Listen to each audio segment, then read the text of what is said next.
नमस्कार जोहार दोस्तों, सिमडेगा की आवाज यूट्यूब चैनल में आप सभी का स्वागत है। सिमडेगा जिले की तमाम छोटी बड़ी खबरों को देखते रहने के लिए सिमडेगा की आवाज यूट्यूब चैनल को सब्सक्राइब करें, लाइक करें और शेयर करें। केंद्रीय मंत्री सह खूंटी लोकसभा क्षेत्र के सांसद अर्जुन मुंडा 2 दिवसीय दौरा के दौरान सिमडेगा गर्जा पहुंचे। गर्जा स्थित एकलव्य विद्यालय भवन का श्री मुंडा ने उद्घाटन किया। सबसे पहले नारियल फोड़कर इसके बाद फीता काटकर विद्यालय भवन का उद्घाटन किया। मौके पर उपायुक्त आरोनिटा, एसपी सौरभ कुमार, पूर्व विधायक विमला प्रधान सहित अन्य जनप्रतिनिधि और पुलिस प्रशासनिक पदाधिकारी भी मौजूद थे। इस मौके पर 30 अन्य योजनाओं का भी शिलान्यास और उद्घाटन किया गया। भवन उद्घाटन के बाद अर्जुन मुंडा ने एकलव्य विद्यालय के महत्ता पर विस्तार से प्रकाश डाला। इस तरह का काम हमको आगे बढ़ाना है। नीड बेस्ड एक तत्कालिक आवश्यकता की दृष्टि से एक कार्यक्रम होता है और एक दीर्घकालिक दृष्टि से कार्यक्रम। तो इस जिला को दीर्घकालिक दृष्टि से क्या आवश्यकता है और तत्कालिक दृष्टि से, तत्कालिक दृष्टि से कुछ इस तरह की समस्याएं उभरते रहे। मैंने राज्य प्रशासन को भी चिट्ठी लिखा है कि टीचर्स की भारी कमी है, इसको हमें भरना, यह ध्यान में रखना है, क्योंकि प्राइमरी से लेकर के जो सरकार के राजकीय विद्यालय तक में शिक्षकों की बहुत कमी रही है, उसको हमको जल्दी दूर करना। और मैं समझता हूँ कि ये अमृत महोत्सव संकल्प के साथ करना, तो ऐसे हम लगे रहें, काम करते रहें। भारत सरकार ने अभी हमारे मंत्रालय की तरफ से एक आदि आदर्श ग्राम योजना का किया है। उसमें आपके सिमडेगा जिले में भी कई गांव सम्मिलित हैं और उसमें उसका भी पूरा हॉलिस्टिक अप्रोच के साथ प्लान अच्छे ढंग से बने, सेचुरेशन मोड में कि उन गाँव को कैसे हम सेचुरेटेड मोड में कर सकें। तो जिला प्रशासन प्रसन्नता का अनुभव कर रहा हूँ कि सिमडेगा के इस एकलव्य मॉडल रेसिडेंशियल स्कूल का उद्घाटन करते हैं। भारत सरकार ने एक बहुत ही महत्वाकांक्षी और उत्कृष्ट योजना में से एकलव्य मॉडल रेसिडेंशियल स्कूल को देश भर में प्रारंभ करने का,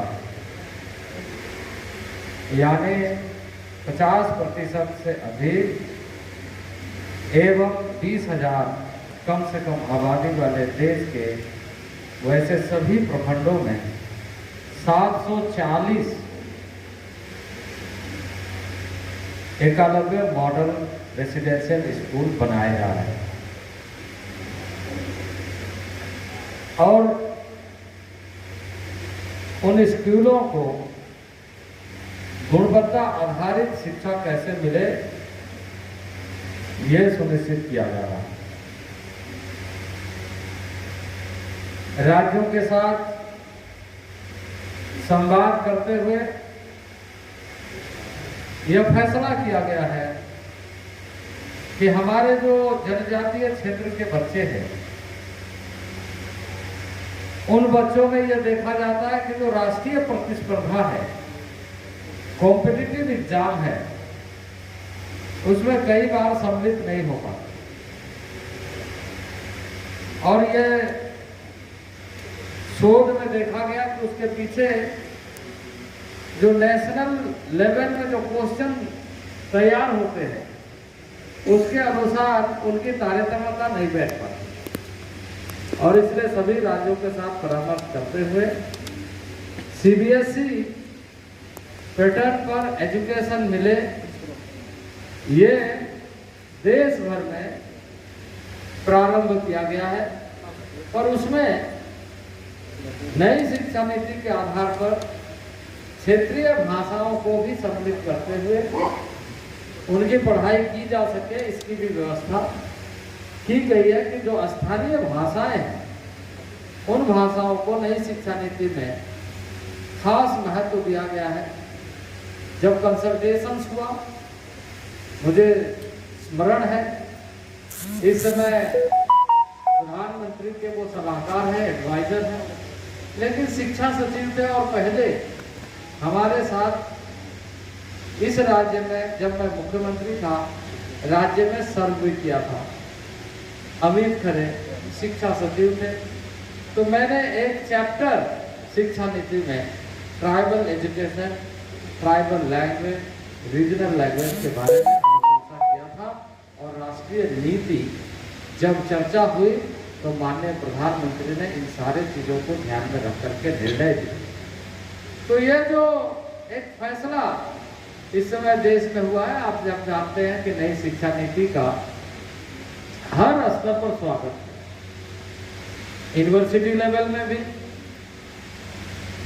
स्टेट लेवल में, बुद्धिजीवियों के बीच, शिक्षाविदों के साथ साथ तकनीकी क्षेत्र में भी, सभी क्षेत्रों में नई शिक्षा नीति का बहुत स्वागत हुआ। इसलिए क्योंकि आज वैश्विक दृष्टि से हमें अपने बच्चों को तैयार करना है।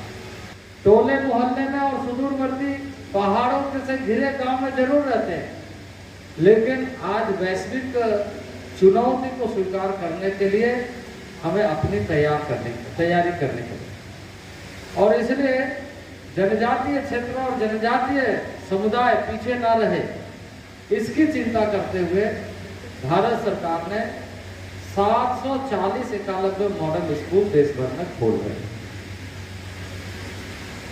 और इसका उद्देश्य यही है कि पहले और अब में जो एक भारी अंतर है, पहले औपचारिक ढंग से साल में हम किसी स्टेट को 2-3 मॉडल रेसिडेंशियल स्कूल खोलने के लिए राशि भारत सरकार के माध्यम से आवंटित किए जाते, लेकिन इसकी संख्या कब पूरी होगी इसकी कोई निश्चित ना अवधि थी, ना उद्देश्य था, ना ही लक्ष्य था। इस बात को महसूस किया गया कि देश में, आप जानते हैं कि जिला में एक नवोदय विद्यालय है, उसी तरीके से जिला में एक आध एकलव्य मॉडल स्कूल खुल जाए, यही उद्देश्य होता था। लेकिन अब हम बड़े उद्देश्य के साथ काम कर रहे हैं और आपको कहते हुए खुशी हो रही है कि अब सिमडेगा जिला में कोई ब्लॉक नहीं बचेगा जहां पर एकलव्य मॉडल स्कूल नहीं होगा। सभी स्थानों में एकलव्य मॉडल स्कूल हर ब्लॉक के लिए। अभी मैं पिछले बार जब आया था तो जगह में शिलान्यास भी किया, अभी उद्घाटन भी हो रहा है। अब कोशिश यह है कि जल्द से जल्द ऐसे विद्यालयों को हम बना करके, मैं जिला पदाधिकारी से कहूँगा कि यहाँ पर क्लास, क्योंकि अभी हमने नया गाइडलाइन दिया है कि स्थानीय स्तर पर तत्कालिक रूप से विलंब ना हो, यह ध्यान में रखते हुए जिला स्तर पर प्रत्येक क्लास वाइज जो जितना क्लास लेगा उसके हिसाब से भारत सरकार ने एक मानक तय किया है, उसके हिसाब से आप शिक्षक नियुक्ति करिए कि जितना क्लास लेंगे उसके हिसाब से उनको पैसा पर क्लास पैसा मिलेगा और मंथली उसका जो कॉस्ट होगा टोटल क्लास मिला करके उतनी राशि जिला स्तर पर तत्कालिक व्यवस्था के साथ वो करना चाहिए। और वो प्रारंभ करके नियुक्तियों का जो नियमित नियुक्ति, स्वाभाविक रूप से जब नियमित नियुक्ति होगी तो यह सारी चीजें आगे और बेहतर कैसे हो इसकी व्यवस्था की जाएगी। लेकिन बिल्डिंग बन गया है। अब इस देखिए, हम ये एक इम्पॉर्टेंट बात बताना चाहते हैं, ये हमारा आज़ादी का 75 साल होने जा रहा है।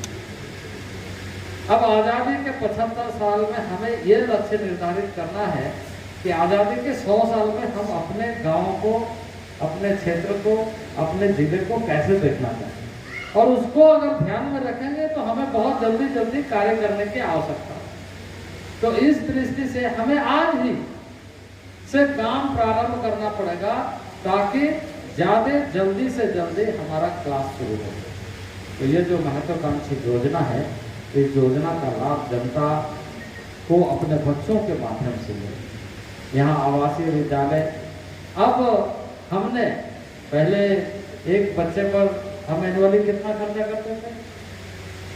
एनुअली हम लगभग लगभग 60,000 रुपया खर्च आता है। लेकिन अब हम उसको बढ़ा करके 1,09,000 रुपया प्रति स्टूडेंट हमने फिक्स किया है। 1,09,000 यानी जितना स्टूडेंट होगा उतना 1,09,000 बढ़ते चले जाएंगे। तो आप संख्या बढ़ाइए, उसके अनुपात में हमारी राशि आपको नियमित ढंग से रेकरिंग कॉस्ट के नाते आपको उपलब्ध होगा। तो ये जो हम लोगों ने किया है वो एक लक्ष्य के साथ किया। लक्ष्य पूरा करने का लक्ष्य जिला स्तर पर आपको तय करना कि हम जल्दी कैसे करें। एक अलग मॉडल रेसिडेंशियल स्कूल का उद्घाटन है। इस अवसर पर हमारे जिला के उपायुक्त, जिला के आरक्षी अधीक्षक, हमारे यहाँ के बहुत ही संवेदनशील जनप्रतिनिधि रहे। इस समय हिंदुस्तान पेट्रोलियम के निदेशक